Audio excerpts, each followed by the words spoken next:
В кухнята, когато готвя, използвам различни уреди, които да улесняват работата ми и да скъсяват времето за приготвяне на храна.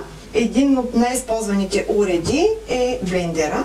Днес имам удоволствието да ви представя един блендер на Bosch, който те ми предоставиха, за да споделя впечатления от неговата работа.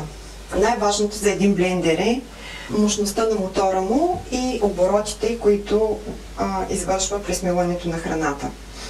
Този блендер е с мощност 1200 вата. Оборотите стигат до 30 000, в зависимост от скоростта, която сме избрали.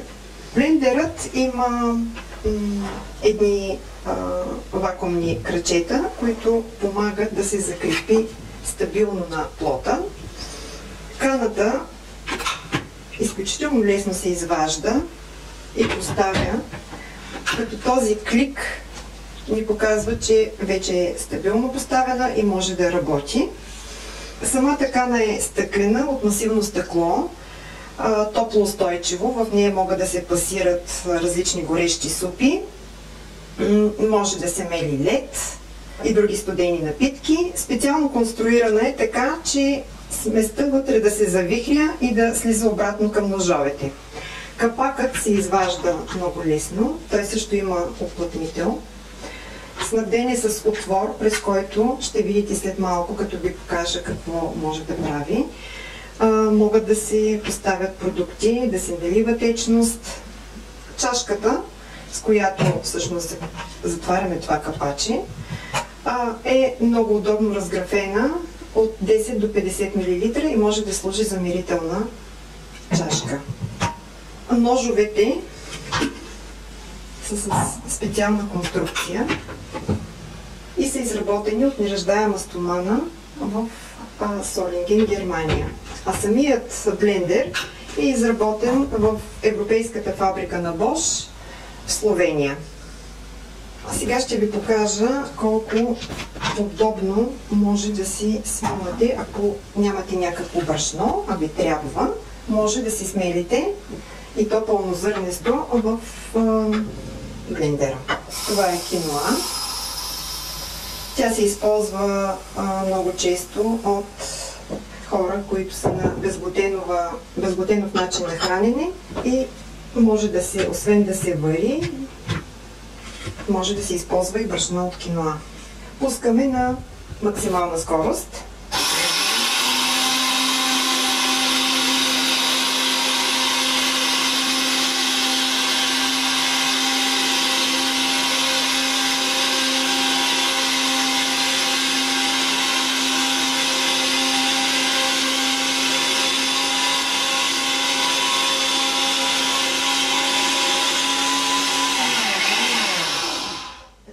Ето, вече имаме супер финно брашно, даже излиза съвсем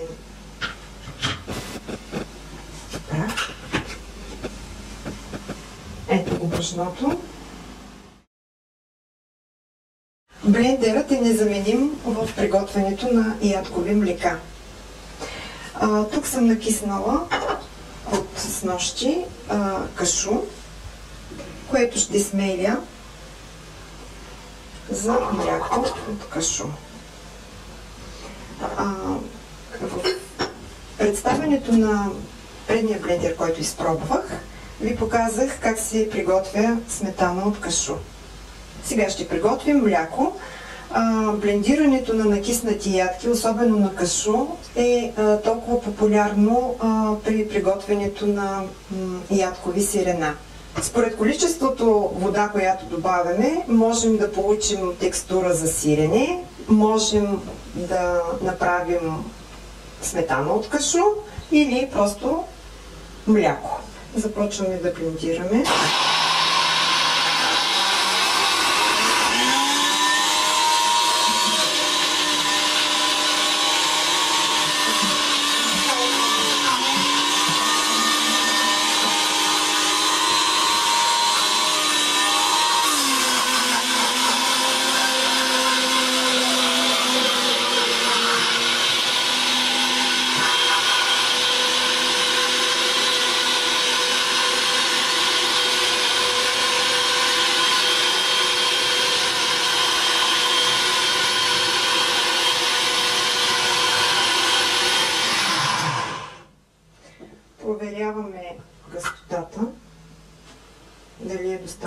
това, което искаме като гъстота.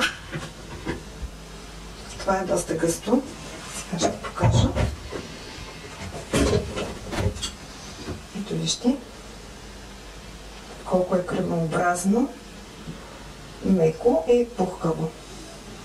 Може да направите по-тънко или по-рядко млякото, за да е подходящо за смутита или за шейкове.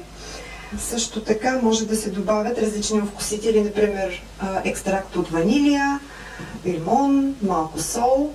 Това би направило млякото ви още по-вкусно и апетитно. Сега ще ви покажа как много лесно се измива каната в мивката. Всички части, без мотора разбира се, са подходящи за миене в миялна машина, но ви уверявам, че миенето на мивката става изключително бързо. Ето, млякото е толкова апетитно изглеждащо, кремообразно, гладко. И сега ще го налея в бутилка, за да го поставя в хладилника и да ви покажа още нещо с блендера.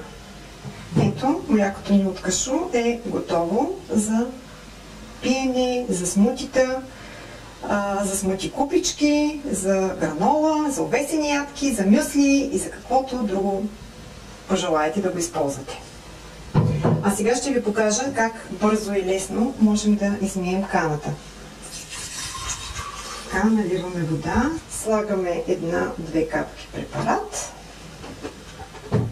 затваряме капачето и отново пускаме на максимална скорост.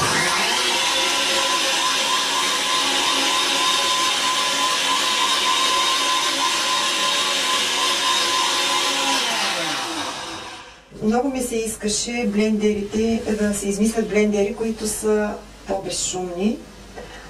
Ако е възможно, колкото е безшумна пералнята на Bosch, която съвсем скоро се здобихме. И тя е толкова тиха, че е като едно котенце в банята. Така, изклакваме. Изклакваме кашата. И е необходимо да се бърка вътре при ножовете, да се слага гъба или нещо друго. А сега ще ви покажа как приготвям песто за не повече от 5 минути. Ще използвам листа от моркови. Не зная дали знаете, че всъщност в листата на морковите има много повече хранителни нутриенти, отколкото в самите моркови. Ще използвам лимон, тиквени семена, черен пипер, сол, хранителна мая, защото ще бъде постно веган песто. Иначе, ако вие не спазвате такъв начин на хранене, може да използвате пармезан и няколко скелетки чесън. Ще започна с поставянето на семената, чесъна. Ще нарежа листата от моркови. Така, отстраняваме морковите. Те могат да се приготвят като печени и да ги залеете след това с пестото. Да ги поднесете, а може просто да ги хрупате, потапяйки ги в пестото. Ще ги оставим на страна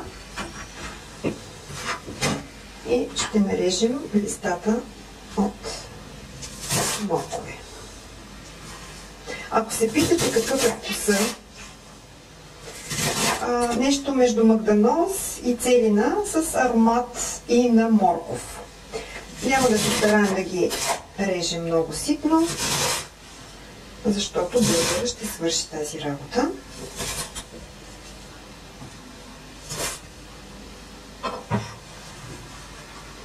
Поставяме листата в блендера. Ето, усещам свежия аромат, който се носи от тях. Изтискваме около една супена лъжица лимонов сок. След това ще опитаме на вкус и може да добавим още. Сега започваме смилането.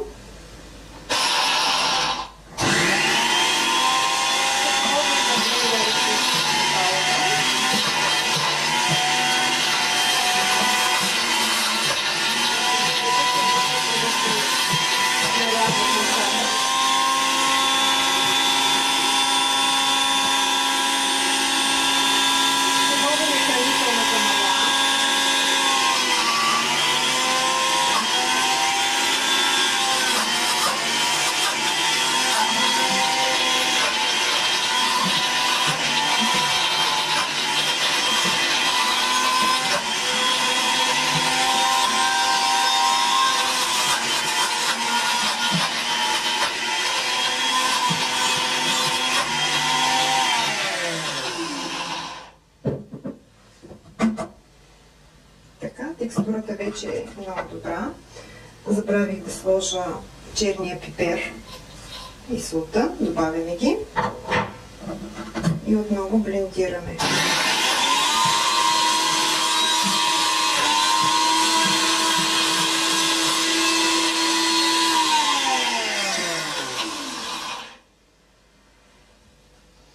Да опитаме. Да, би било добре да добавя още лимонен сок.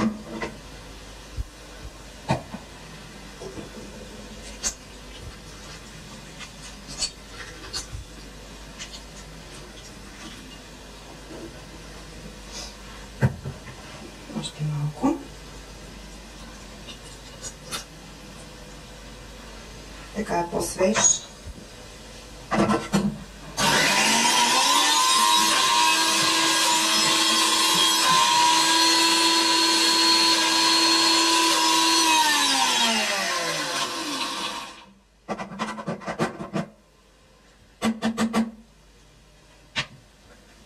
Да проверим.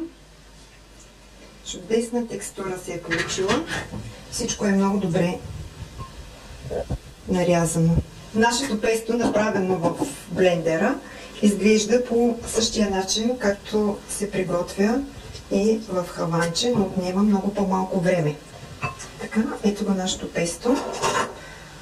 Вече е готово за включване в различни вкусни ястия. Например, може да объркате спагети, може да си направите сурови спагети от тиквички, може да си топвате различни зеленчуци, като свежи моркови или листа от целина, пипер и всичко друго, което обичате. Разбира се, може да намажете на филийка от домат и да добавите малко босилик, черен пипер, различни цветни зеленчуци, които да направят филийката ви още по-апетитна. Можете да намажете и на филийка, да направите пица. Изключително много използваме у дома песто и го правя от най-различни листни зеленчуци. Надявам се да пробвате това песто от листа на моркови. За да използвам до край това, което стана в блендера, ще направя дресинг за салатата. Наляла съм малко оцет, още малко зехтин и пускаме на максимално.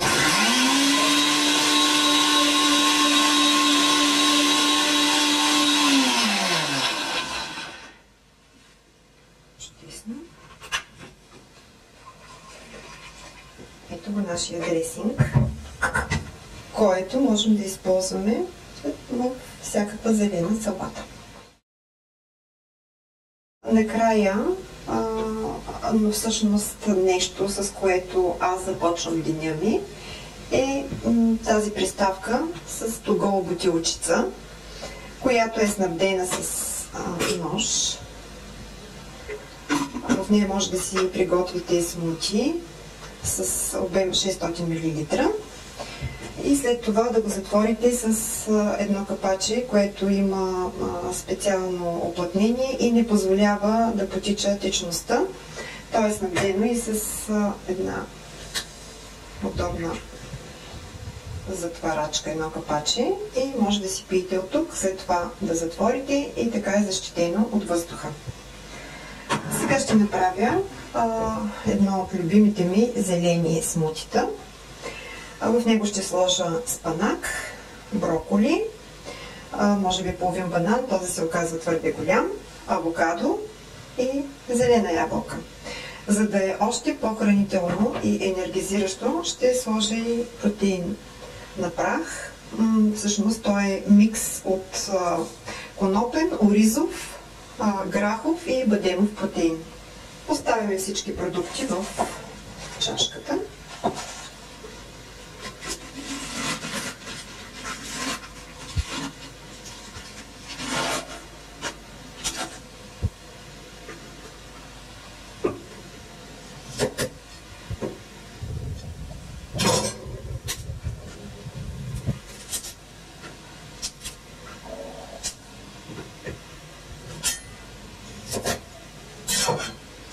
Нашето смути ще стане пълно с различни нутриенти, които са много важни за нашето здраве. ще бъде свежо и вкусно.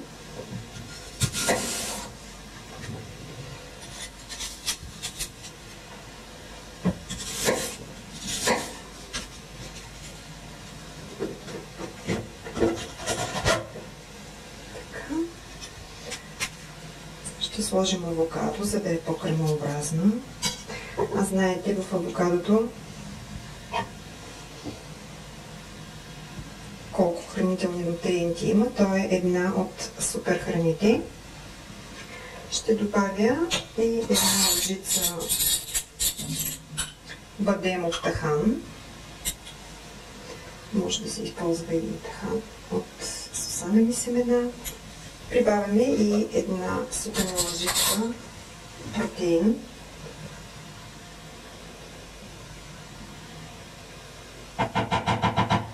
За да улесним блендирането, наливаме от млякото от кашо, което си приготвихме преди малко.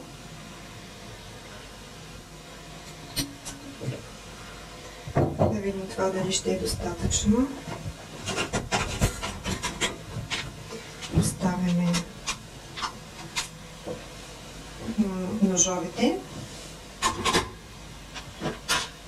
Ето с този клик съвсем лесно се поставя на мотора. Пускаме.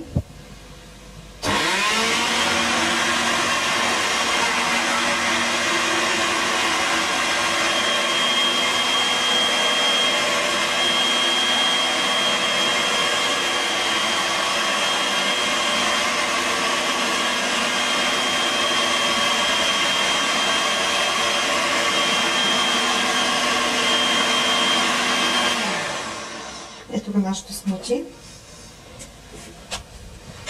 Сега сваляме ножовете. Даже е доста гъсто и можем да добавим още мляко или вода, или някакъв плодов сок. Затваряме. Изплащаме.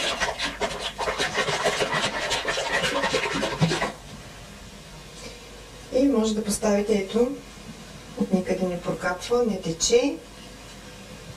Искате да отпиете, отваряте.